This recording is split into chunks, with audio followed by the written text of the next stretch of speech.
오늘 소개드릴 책은 혼자가 되어야만 얻을 수 있는 것입니다. 우에니시 아키라 지음, 김지훈 옮김, 포레스트 북스에서 나온 책입니다. 이 책의 저자는 30년 넘게 심리 상담가로 활동하면서 외로움으로 고민하는 사람들이 정말 많다는 사실을 알게 되었습니다. 저자는 많은 연구 끝에 혼자라도 괜찮고 오히려 혼자 있는 시간의 긍정적인 면이 다양하게 존재한다는 사실을 깨달았습니다. 저자는 이 책을 통해 일상에서 불필요한 것은 덜어내고 나만의 방식으로 행복하게 잘 살 수 있는 방법 56가지를 들려줍니다.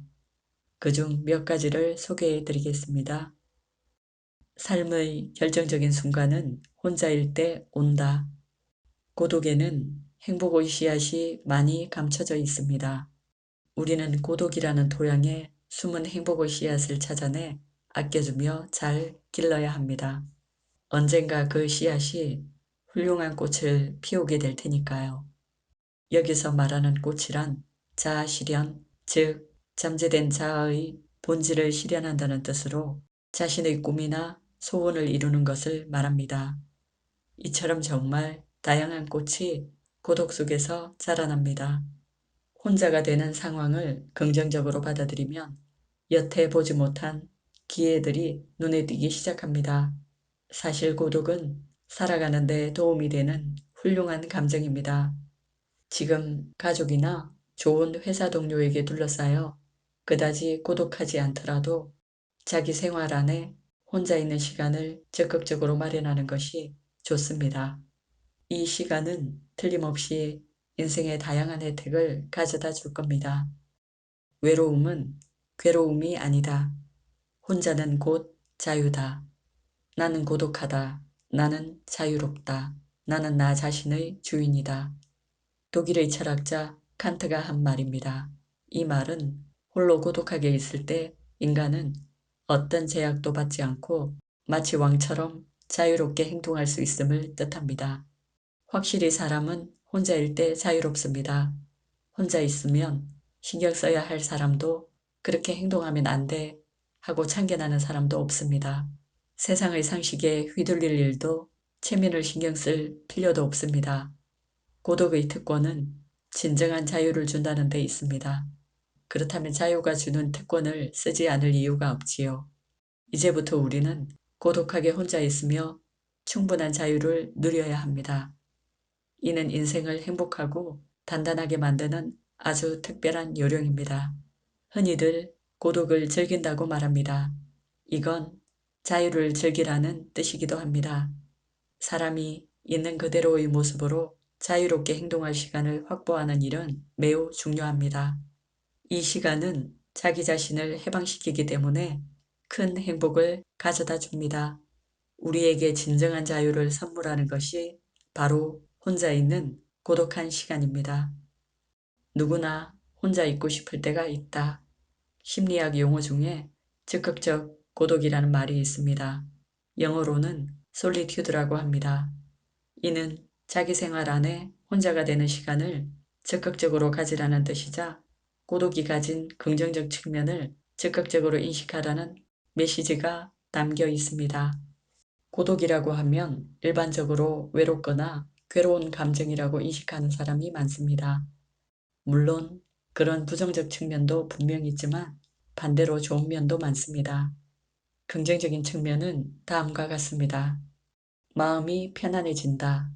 좋아하는 일을 할 수 있다. 눈치를 보지 않아도 된다. 어떤 일에 집중할 수 있다. 상황을 냉정하게 판단할 수 있다. 인생에 대해 깊게 생각할 수 있다. 숨은 재능을 찾을 수 있다. 나다움을 되찾을 수 있다. 창조적인 활동을 할 수 있다. 이처럼 고독에는 긍정적 측면도 분명히 있습니다. 따라서 부정적으로만 볼 게 아니라 적극적으로 고독해지는 시간을 마련해 생활 속에서 고독의 장점을 느끼고 활용해야 합니다.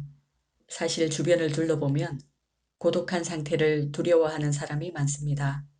어쩌면 고독이라는 단어가 주는 부정적인 이미지에서 비롯된 현상일지도 모릅니다. 혼자 있으면 외롭고 힘들어. 외톨이가 되는 건 비참해. 고독을 즐기는 모습이 주위 사람에게 좋게 보이지 않을 거야 하는 식의 편견말입니다. 하지만 이러한 생각은 대부분 선입견에 불과합니다. 혼자서 시간을 보내는 게 무조건 나쁜 것은 아닙니다. 사실 누구나 혼자 있고 싶다고 느낄 때가 있습니다. 이는 마음속 한편에서 혼자 있으면서 안정을 찾고 싶다, 나만을 위한 시간을 갖고 싶다 하고 무의식적으로 바란다는 증거이기도 합니다. 그러니 고독해지는 순간을 굳이 피할 필요는 없습니다. 혼자 있고 싶을 때는 그 마음에 솔직하게 응답하면 됩니다. 왜 우리는 안 좋은 일로 인해 기분이 가라앉으면 혼자 있고 싶다는 생각이 들까요? 바로 혼자일 때의 위로 효과를 잘 알기 때문입니다. 스스로 의식하지 못할 수도 있지만 우리의 내면은 본능적으로 고독이 위로가 된다는 사실을 잘 알고 있습니다. 그래서 안 좋은 일이 생기거나 기분이 한없이 바닥을 칠 때 외부의 도움을 얻어야 할 때도 있지만 한편으론 혼자 있고 싶다는 생각도 드는 것이지요. 그렇기에 때로는 고독을 마음의 위안을 얻는 수단으로 적극 활용할 수 있습니다. 간혹 안 좋은 일이 있을 때 친구들과 떠들썩하게 놀면서 기분을 풀려고 하는 사람이 있습니다. 한참 시끌벅적하게 놀 때는 즐겁지만 다음 날이 되면 기분이 오히려 더 개운치 않을 때도 많습니다. 그러니 마음이 복잡할 때는 혼자 조용한 환경에서 위로받는 편이 현명합니다. 혼자 산책하면 보이는 것들. 나는 고독만큼 벗삼기에 좋은 벗을 알지 못한다. 헨리 데이비드 소로. 예로부터 고독을 즐긴 철학자나 사상가는 산책을 좋아하는 것으로 알려져 있습니다. 그중 한 사람으로 미국의 사상가인 헨리 데이비드 소로를 들 수 있습니다. 그는 깊은 숲속에서 2년 남짓한 기간 동안 홀로 자급자족하는 생활을 했던 것으로 유명합니다. 그 시간 동안 월든이라는 책을 썼고 이 작품은 여러 나라에 잘 알려져 있습니다. 산책을 하면 뇌가 활성화되기 때문에 평소보다 깊이 생각할 수 있습니다. 정리되지 않던 여러 가지 생각이 머릿속에서 해결되기도 합니다. 실제로 소로는 혼자 생활하는 동안 자주 숲을 산책하며 돌아다녔다고 합니다. 그는 산책하면서 얻은 아이디어를 월든에 정리했습니다. 당신이 짊어진 많은 역할을 내려놓는 법. 사람은 언제 비로소 가장 나답게 행동할 수 있을까요? 바로 혼자 고독하게 있을 때 모든 연기를 멈출 수 있습니다. 주위에 다른 사람이 없으면 더 이상 연기할 필요가 없기 때문입니다. 아무도 자신을 보고 있지 않으면 안심하고 있는 그대로의 자신으로 존재할 수 있습니다. 그리고 다음은 고독에 대한 명언을 모아봤습니다. 지금 홀로 있어서 외롭고 슬픈 생각이 든다면, 그래서 어떻게든 밖으로 나가 온갖 소음 속에 자신을 던지고 있다면 당신은 자신에게 찾아온 황금 같은 시간을 쓰레기통에 처박은 것과 같다. 장자크 루소. 대부분의 사람은 바깥 세상을 사색하는 데 열중해서 자기 안에서 무슨 일이 일어나는지 전혀 의식하지 못한다. 사람은 고독할 때, 정말로 고독할 때 누구도 하지 못했던 일을 해낸다. 그러니 항상 정신을 바짝 차려라. 존 레논. 고독한 나무는 자라기만 한다면 강하게 자란다. 윈스턴 처칠. 남에게 인정받을 생각을 하지 말고 자신을 관찰하라. 그렇지 않으면 자신의 모든 것을 걸 만한 일은 발견할 수 없다.